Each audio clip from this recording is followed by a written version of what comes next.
Jessi Ngatikaura, the 33-year-old star known from the reality series Secret Lives of Mormon Wives, has recently shared a deeply personal and vulnerable account of her experience undergoing facial cosmetic procedures. In a candid "Get Ready With Me" style video she posted on social media, she detailed the specifics of the surgery she chose to have, as well as the profound physical and psychological effects that followed in the weeks afterward. This update came several weeks after she first publicly disclosed that she had gone through with the operations back in December, marking a significant moment in her ongoing journey of self-presentation and personal transformation. The procedures she underwent included both upper and lower blepharoplasty, which involves the surgical removal or repositioning of excess skin, muscle, and sometimes fat from the eyelids to create a more refreshed and alert appearance around the eyes. In addition to that, she opted for facial fat grafting, a technique where fat is harvested from another part of the body, often areas like the abdomen or thighs, and then carefully injected into targeted facial regions to restore volume, smooth out hollows, and achieve a more youthful contour.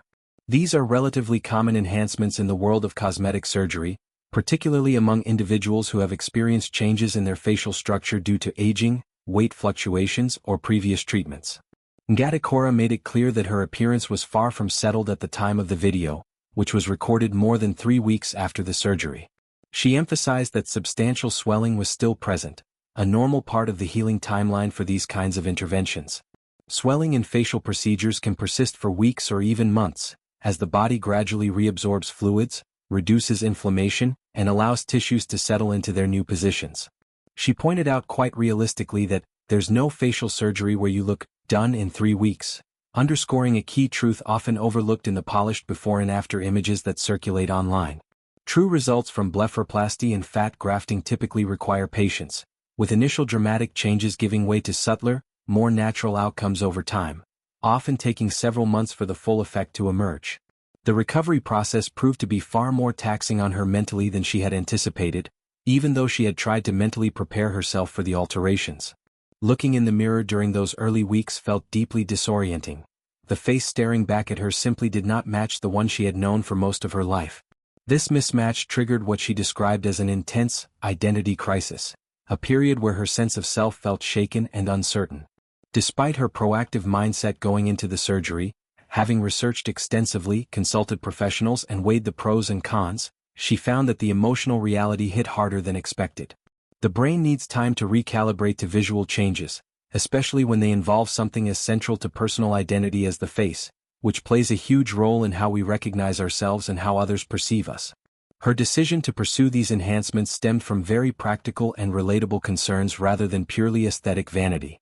Over time, she had noticed issues with her eyelids creasing awkwardly whenever she applied makeup, which made routine beauty tasks frustrating and inconsistent. Additionally, after losing weight and choosing to dissolve previous facial fillers, she experienced noticeable hollowness in certain areas of her face.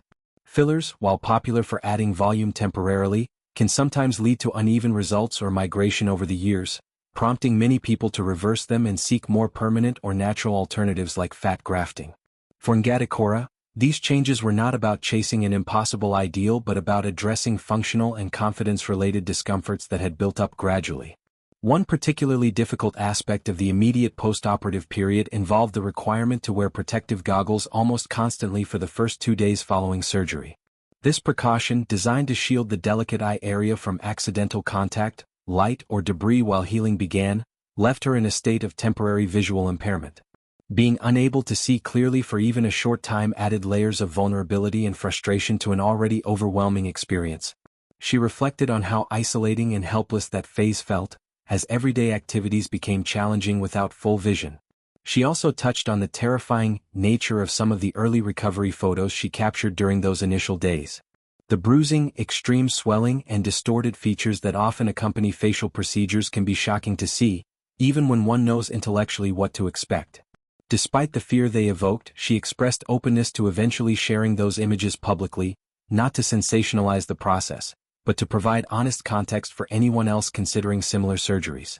By normalizing the raw, unfiltered stages of healing, she hopes to help demystify the journey and prepare others for the realities that glamorous social media posts rarely show.